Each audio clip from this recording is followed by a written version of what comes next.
Hi Year 12, here's our third lesson for the topic of vectors. In this lesson, we're going to cover parallelism. This is what we've learnt so far. The difference between a vector and a scalar, geometric operations with vectors and algebraic operations with vectors. And then we've looked at magnitude, direction, and vector equations. So two vectors are parallel if one is a scalar multiple of the other. Now what does that mean? Well, let's have a look at this example. These vectors, 2, 4, negative 3, negative 6, and 0.1, 0.2 are all parallel to 1, 2. So let's look at this one first. If I take my vector 1, 2 and multiply both components by 2, I end up with 2, 4. So 2, 4 is a scalar multiple of 1, 2. They're parallel. How about this one? If I do 1, 2 and multiply both components by negative 3, I end up with negative 3, negative 6. They are parallel. How about this one? Now in this case, I want to divide both components by 10, and that gives me this.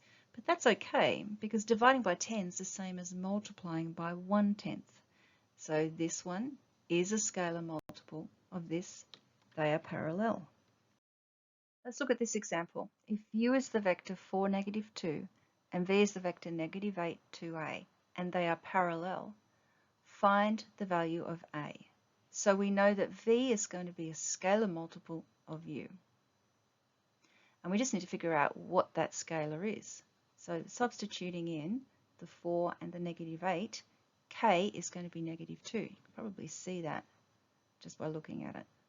So then we want to multiply negative 2 by negative 2, and that will give us 2a. And in solving, a is equal to 2. 2 points are collinear if they lie on the same line. Now you may have come across this word in coordinate geometry. Let's determine whether these points A, B, and C are collinear or not. Now if we were doing a coordinate geometry method, we would work out the gradient of the line segment AB and the gradient of the line segment BC. And if they're the same, then because they have a common point, it would mean that they are collinear. So if we've got the point A and B, and we work out that that has the same gradient as another line segment BC, because these 2 points are the same, they must lie on the same line. And we're going to do exactly the same thing, but with vector methods. So we're going to work out the vectors AB and then BC. So AB is 5 take away 2, negative 5 take away 1, and BC is negative 1 take away 5, and 7 take away negative 5. Now all we need to work out is whether those two vectors are parallel. So we want one of them to be the scalar multiple of the other. And you can see that they are, can't you? So since AB times negative 2 is equal to BC, then the points must be collinear. Now a unit vector has a length of 1 unit, and we've seen the base unit vectors before, I and j, but there are other unit vectors, other vectors that have a length of 1. Which of the following is a unit vector? We have P, which has components 3/5 and 4/5, and Q, which has components 0.1 and 0.2. So let's find the length of both of these vectors. The length of P is going to be the square root of 3/5 all squared plus 4/5 all squared, which is the square root of 9 plus 16 all over 25, which is 25 over 25, which is 1. So P is a unit vector. Now let's look at Q. The magnitude of Q is the square root of 0.1 all squared plus 0.2 all squared, and that is equal to the square root of 0.05, which is not equal to 1. So Q is not a unit vector. Now the notation for showing that a vector is a unit vector, all we do is we put a little arrow on top. So therefore, P is a unit vector. We can make a unit vector by dividing the vector by its length. So let's find a unit vector in the direction of the vector A, which is equal to negative I plus 4j. So we'll start by working out the magnitude of A. And that is the square root of negative 1 all squared plus 4 squared, which is the square root of 17. So we want to divide every component by square root of 17. So here we have our unit vector. It's equal to the vector divided by the magnitude. We can write it like that, or we can write it like that. And we can change the length of a vector.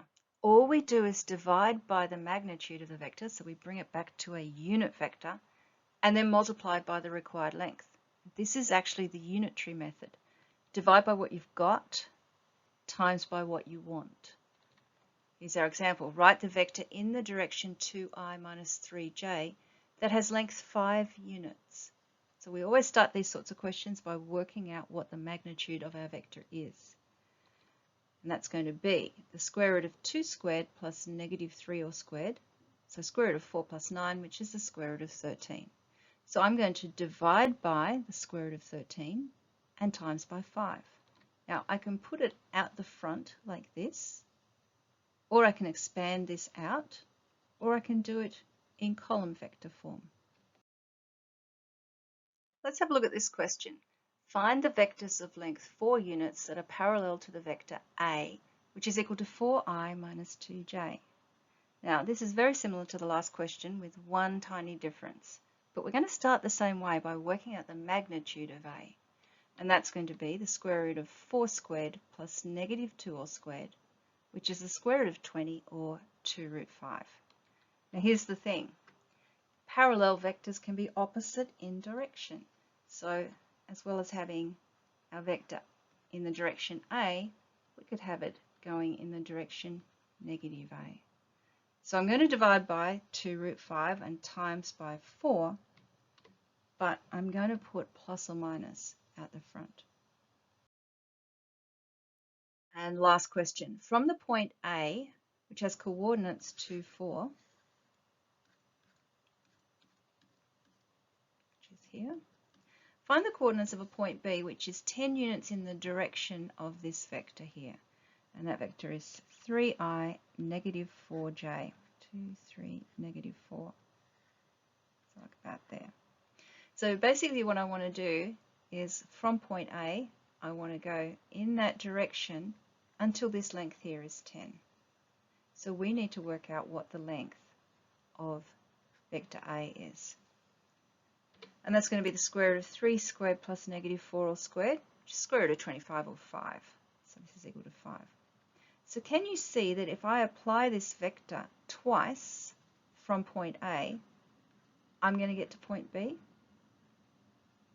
And by applying that twice, what I'm talking about is, this is the horizontal component, so I'm going to add 2 3's to this 2. And the vertical component is negative 4. I'm going to subtract 2 4's from this. So point B is 8, negative 4. Okay, that's it for this lesson. Our next lesson is on the dot product.